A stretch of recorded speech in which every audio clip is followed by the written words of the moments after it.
tentang metafisiknya, tentunya areal ini juga kita harus hati-hati karena ini masuk red line atau garis merah, jalur merah, yang salah satunya membentang di lintasan ini gitu. Ini bukan berarti kita kemudian menakut-nakuti, tetapi kita waspada. Tidak boleh takut tapi waspada saja. Yang flyover turun itu juga ada mas, kalau yang di atas tadi kan merah, di bawah putih. Tapi kakinya itu panjang mas, jadi kayak bentangin gini di jalan gitu. Nanti kalau ada kayak apa ya, kalau ada motor mungkin bisa oleng, kalau ada mobil bisa nabrak. Iya.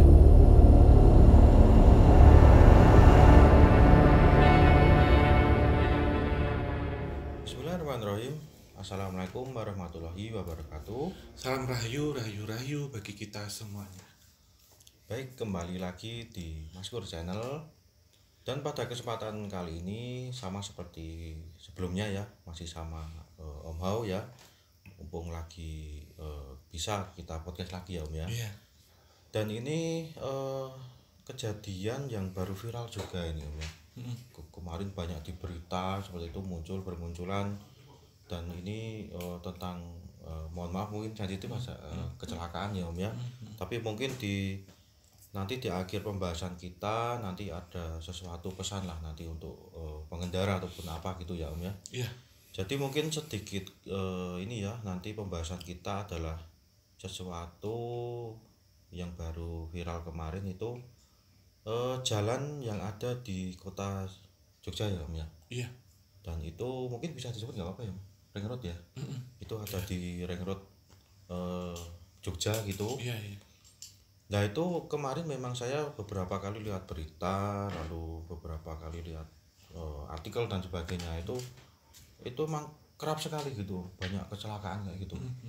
Itu menyikapinya kalau Om Ba itu gimana? Kok bisa banyak sekali kecelakaan itu dari mungkin jalannya atau apanya, apa mungkin ada hal mistisnya gitu. Iya. Terima kasih nih Mas Gur. Ya, Formal kita. Iya. Kalau tentang hal ini biasanya kalau saya ya itu saya lihat atau saya tilik dari dua penyebab biasanya. Ada dua sebabnya ini Om. Iya, secara fisika gitu. Iya. Dan secara metafisika. Karena dua hal ini sebenarnya tidak akan bisa terlepas. Kalau fisika itu secara logika. Ya. Nalarnya gimana, ya. Terus ini penyebab secara teknis itu ya, secara teknis geometrik jalan, transportasi, sistem transportasinya gimana. Mungkin dari penerangan juga bisa. Iya, itu seperti apa, termasuk kontur jalan, bagaimana topografisnya itu dibikin gitu ya. Ini memang sebenarnya ada di studi-studi transportasi gitu. Ketika saya dulu kuliah S1 memang ada bagaimana cara kita mendesain jalan itu biar aman gitu. Agar nanti ketika dikendarai dengan kecepatan tertentu itu aman. Termasuk pengeriman ya yang paling penting gitu. Kasus-kasus yang terjadi di ring road ya yang ada di Jogja itu tentunya seperti tadi Mas Pur sebutkan adalah faktor penerangan pertama. Karena saya pergi dari mana nih pulang kerja ya lewat areal ini tuh memang gelap banget Mas. Betul ya. Dan konturnya itu belok gitu ya, geometrik belok gitu. Dan terkadang ada beberapa vegetasi atau tanaman-tanaman itu justru kalau bukan orang asli Jogja nggak tahu kalau di situ ada putaran. Oh iya. Balik arah. Yang di tengah-tengah itu ya. Iya. Malbon itu ya. Iya karena kasus terakhir kemarin tuh kan ini ya truk ya menghindari terus nabrak Pak Oga. Oh iya benar ya. Pak Oga sampai yang meninggal di tempat. Mobilnya mewah itu ya. Nabrak di situ itu terus kebakar kan. Kan kalau kita lihat memang terkadang kalau mau nikung atau apa kan nggak semua kendaraan itu juga harus diperhatikan. Sennya itu juga harus nyala Mas. Ya. Terus penerangan itu paling utama. Terus kecepatan lintas itu diizinkan untuk berapa karena terkadang jalan yang lurus habis traffic light atau lampu merah itu kan ada baiknya memang harus butuh jarak aman biar untuk putar balik itu Mas. Karena ini kejadian malam ya dan memang daerah ini sering gitu. Jadi memang faktor teknis dan juga secara fisik yang bisa dilihat. Tetapi kalau kemudian ini saran ya, ini ahlinya lah tentang Ya, ya. bidang transportasi yang lebih memegang tentang hal ini gitu. Tapi kalau melihat tentang metafisiknya, tentunya areal ini juga kita harus hati-hati karena ini masuk red line atau Jalur garis merah, Oh iya, jalur iya, merah, jalur merah, iya. iya, iya. Yang salah satunya membentang di lintasan ini gitu. Hmm, Ini bukan berarti kita kemudian menakut-nakuti, tetapi kita waspada. iya, Tidak boleh takut, tapi waspada aja. betul, betul, ya. Nah, kalau kita lihat ini, sebenarnya red line itu membentangnya dari yang paling barat, Mas, dari daerah Ya, habis ya, lintasan kereta turun. ya, Itu ada nggak apa-apa lintasan disebut turun. ya, ini Ya, ring ya. road utara, ring road selatan tuh memang gitu. Hmm, Memang punya nama sendiri sekarang, tapi kita semua warga Jogja masih familiar dengan nama ring road utara, ring road selatan. ada Gitu. ininya lah, nyebutnya situ. Kan ada nama sekarang kan Jalan Pajajaran, Majapahit, itu kan ada nama-namanya tuh. Tapi kita tetap familiarnya dengan kata itu. Ring road, ya. Kemudian itu melintasi perempatan itu. Kemudian ada underpass Jakal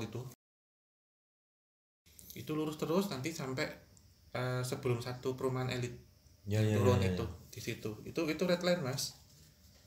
Jadi tempat ini memang apa ya, kalau boleh dibilang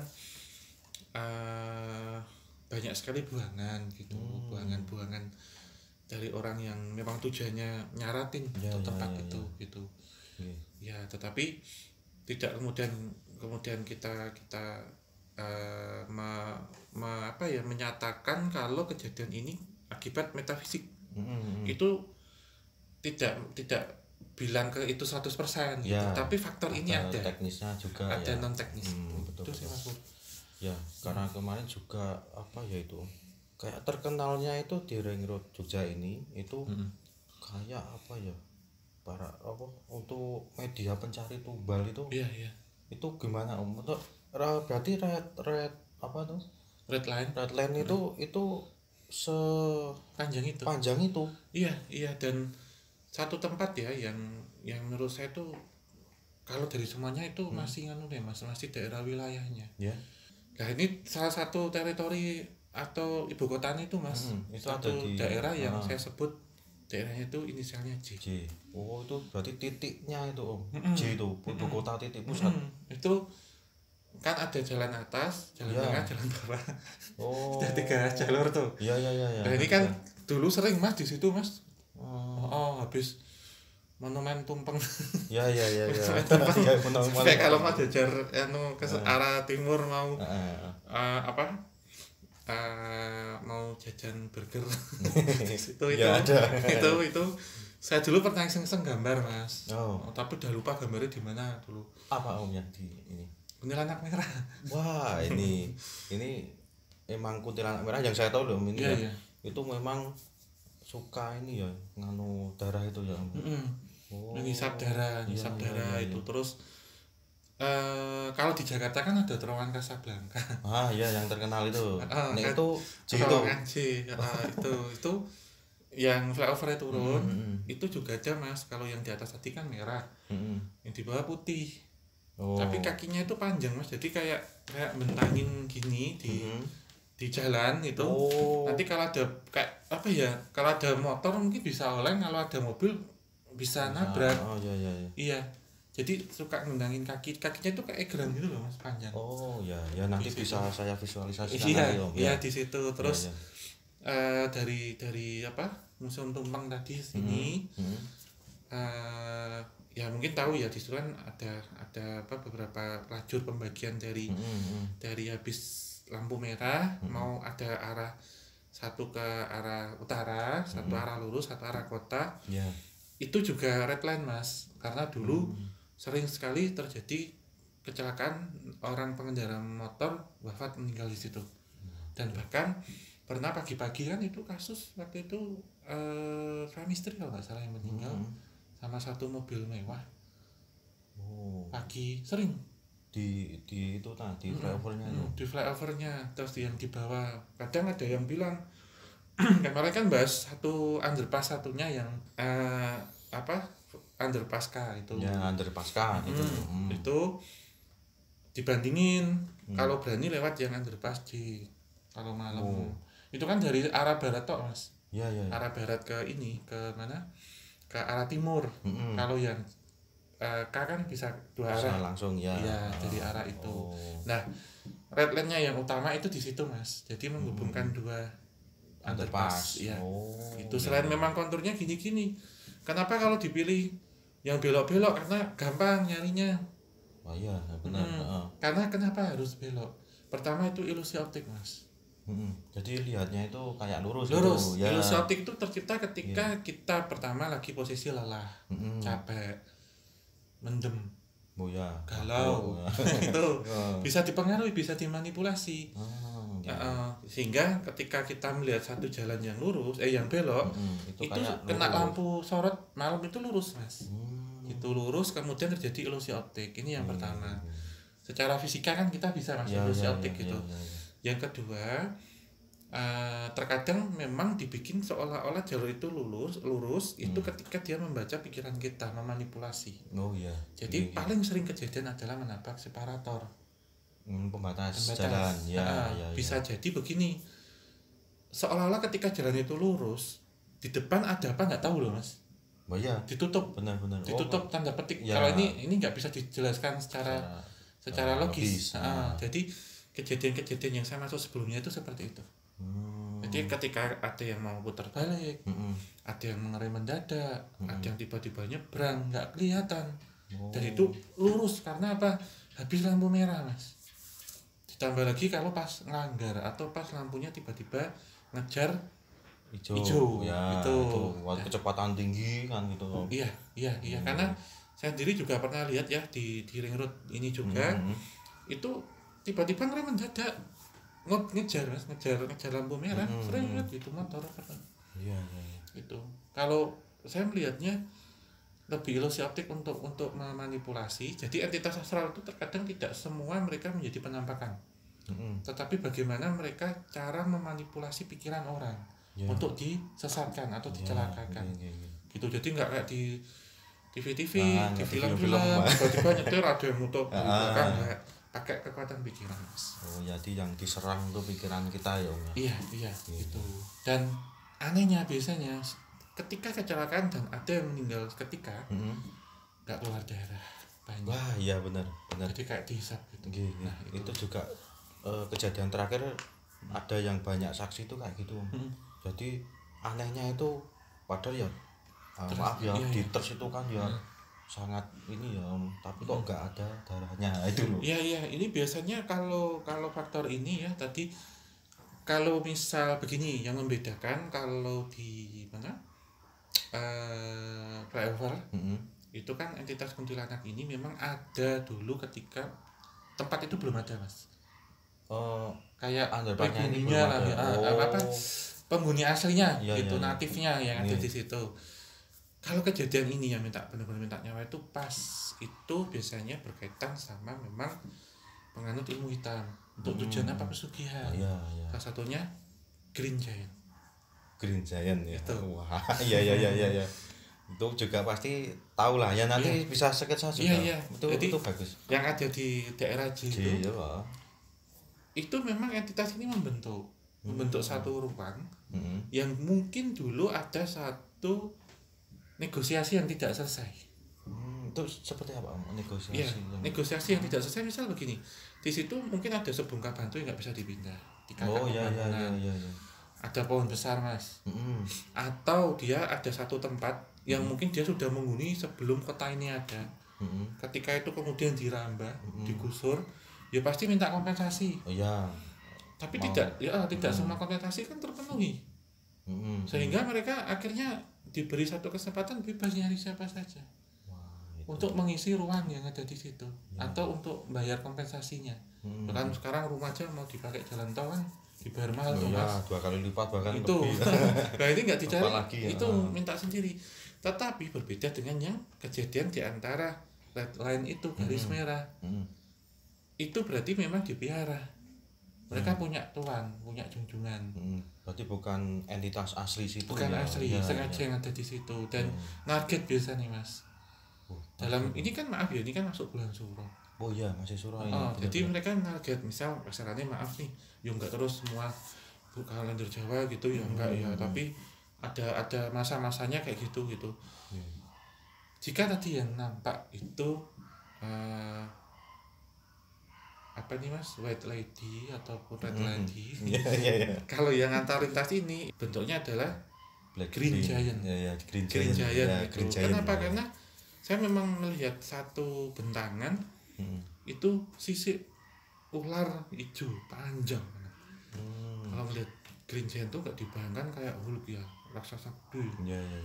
Enggak, tapi kepalanya manusia, leher gini ke bawah ular. Tapi besar mas. Dia suka makan orang. Serem juga ya. Itu sih. Iya. Itu jadi terkadang ekornya itu nutup mas. Kadang nutup daerah-daerah yang dianggap ini rawan. Ditutup gitu. Jadi ketika orang lewat sini nggak tahu karena ada sesuatu yang menutup, kayak ada hijab besar yang nutup di situ. Gitu, karena ini berbeda dengan yang selatan mas. Kalau yang selatan itu hampir sama, tapi kalau selatan tuh lawa hijau kalau dulu. Lawa hijau besar juga ya. Lawa, tapi kalau kelawar, lawa itu kelelawar. Kalau kelelawar kan hitam ya, itu hijau. atau albino putih, ini hijau mas. Itu yang di selatan. Kalau yang utara ular hijau. Ya. Itu. Tapi untuk kerajaan Kuntilanak di selatan juga ada, di sama-sama inisialnya J, tapi itu lewati rel bawah. Oh iya. Itu ya ada juga. Ya. Gitu. Saya juga ya beberapa kali karena orang Jogja ya mesti lewat lah itu ya. Kalau yang di sebelah barat itu yang saya temui seperti ya lady tadi, tapi dengan duduk di pembatas jalan, rambutnya itu sampai ke jalan kayak gitu ya. Dan bahkan kemarin juga banyak yang cerita ya, itu terutama itu sopir-sopir yang tampakin itu. Dan mereka percaya kalau melewat agar enggak terjadi itu diklakson 3 kali. Iya. Nah itu menurut Mbak biar mungkin pesan juga lah ini untuk pesan sopir ataupun yang melintas. Iya. Klakson 3 kali itu maksudnya itu apa? Maksudnya gimana? Iya, sebenarnya di sini bukan kita terus nyembah-nyembah ya pada entitas astral, bukan, atau kita juga jangan arogan lah gitu. Mikir terus ngapain klakson gitu. Nah, ya kadang banyak yang gitu. Gitu. Sebenarnya ini bentuk dari toleransi, atau bisa kita maksudkan kenapa kalau kita klakson itu setidaknya ketika kita ngantuk ya, atau paling bahaya dalam microsleep. Tidur ini langsung ler. Makler. Ya makler. Jadi kan gini ya nyetir ya kadang. Nah gini loh. Itu namanya microsleep. Itu tidur dalam waktu yang sepersekian detik. Nah ini ketika kita klakson itu kan nanti kita tersadar mas, secara alam bawah sadar. Ya ada suara, itu ada gerakan otak ini kan ke bawah. Ya selain disarankan kalau agamanya Islam Muslim ya wiridan, salam itu atau baca istighfar lah gitu daerah-daerah ini. Tapi ketika kita ini secara sana ya entitas astral itu biasanya kenapa di jalan? Biasanya ketika kita ngebel yang pertama ya, kita klakson yang pertama, mereka itu berhenti. Ngebel yang kedua mereka menengok ke kita. Ngebel yang ketiga mereka mundur. Jadi kita nuntut lewat dulu. Gitu. Kenapa? Karena kalau kan kita saling hidup di dua alam ya mas ya. Kalau kemudian kita nyolong ada, kita nggak tahu kondisi kita. Bisa jadi kita nabrak dan entitas itu ke diri kita. Bisa. Atau masuk ngasupi itu apa ngarani? Kerasukan. Iya. Jadi yang dirasuki bukan orangnya, tapi bisa mensabotase mesin mobil loh mas. Atau mogok atau paling sering remblong. Ini nggak bisa dijelaskan secara teknis, tapi itu bisa terjadi. Sehingga ketika kita bukan di sini kemudian menyembah, tapi sebatas saling hormat. Mereka juga akan respect ke kita. Betul. Gitu. Jadi setidaknya kita lewat suatu tempat kampung yang kita nggak kenal siapa di situ, kita naik motor atau mobil, dapatnya klakson. Itu dengan warga.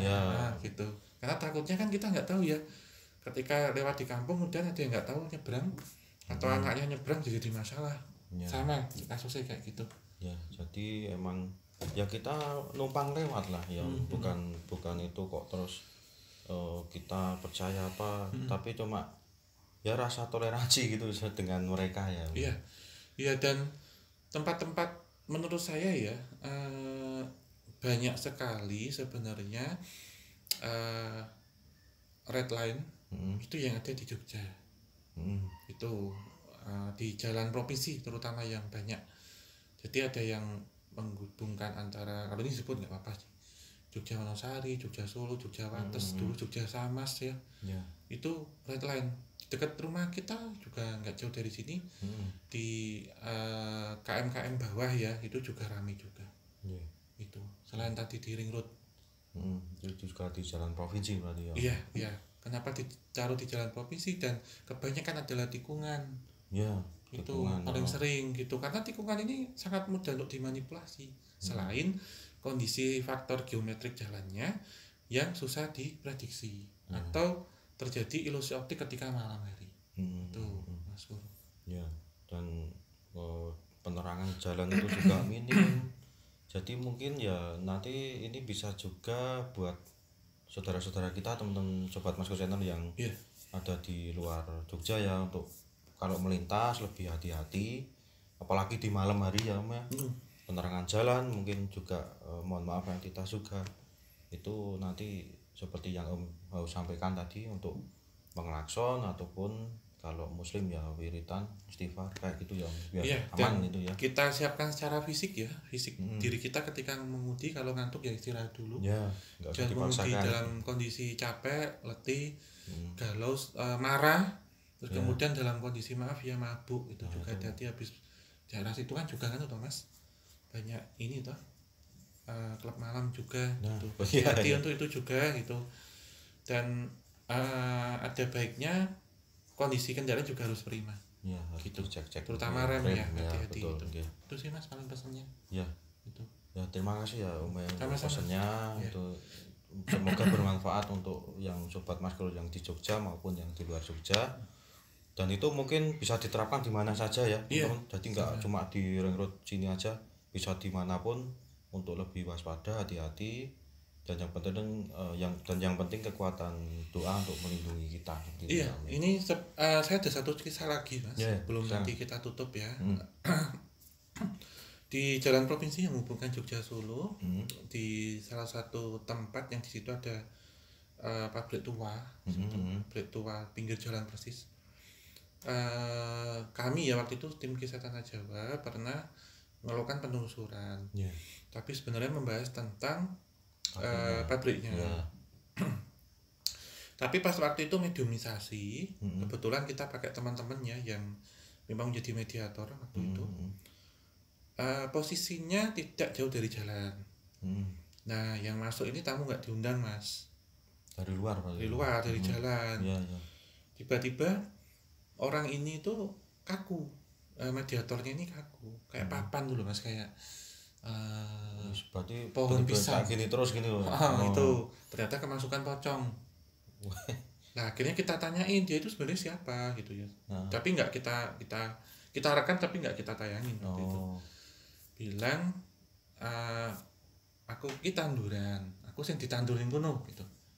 Nunjuk jalan. Ditandur itu maksudnya yang ditanam di jalan itu. Pak Men nggak ditugaskan gue gawe kecelakaan, untuk bikin kecelakaan dengan cara apa?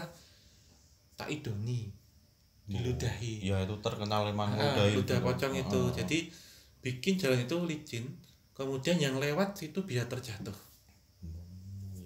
Itu Mas, satu lagi itu.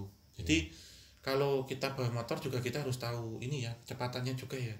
Nggak tahu kenapa kadang ada aja orang jatuh kok Mas, kayak ada tumpahan minyak. Licin jadinya jalannya. Ini saya juga pernah ingat ini tadi satu itu. Pernah ada kejadian seperti itu juga. Berarti itu enggak cuma di ring road ya, ini tadi yang kita kontak tambahan ya. Untuk pembanding aja. Betul. Berarti sosok ini berarti banyak ya yang bisa dipakai kayak gitu ya. Banyak Mas, itu banyak sekali gitu. Memang sebenarnya hampir semuanya itu bisa Mas, tergantung ini. Kadang ada yang menyerupai hewan kayak kucing hitam nyebrang. Ada kayak nenek jalan gitu. terus pocong yang ludahin, ya ada beberapa seperti siluman-siluman yang saya maksud tadi. Iya yang juga. korek-korek juga Iya, itu ya Om. iya. Itu sih Mas. Iya. Ya itu berarti lebih waspada lagi ya Om ya untuk Iya. ke depan kalau kita perjalanan jauh keluar kota, areanya gelap dan kita nggak tahu jalan, itu harus hati-hati gitu. Ya mungkin itu saja yang bisa kami sampaikan ya Om ya. Udah panjang lebar kita membahas tentang jalan gitu. Dan semoga kita ya berharapnya udah nggak ada kejadian lagi gitu yang setelah mungkin ini tayang, teman-teman bisa lebih waspada, hati-hati, berdoa insya Allah moga-moga nggak ada kejadian lagi seperti itu. Mungkin terakhir ya, terima kasih untuk teman-teman semua Sobat Maskur Channel dan juga Sobat Javanika yang menyaksikannya, Asrama Putri juga. Jangan lupa dukung channelnya Maskur ya, Maskur Channel, dengan cara subscribe, nyalakan lonceng, kemudian like jika kalian suka dan share sebanyak mungkin, serta tinggalkan kritik, masukan dan saran di kolom komentar. Subscribe sampai 100.000 sampai 1 juta. Ya, tidak mau 10.000, mungkin habis itu udah 10.000. Ya mungkin insya Allah. Ya, akhir kata kita tutup. Wabillahi taufik wal hidayah. Wassalamualaikum warahmatullahi wabarakatuh. Mugi tansah pinaringan rahayu sagung dumadi.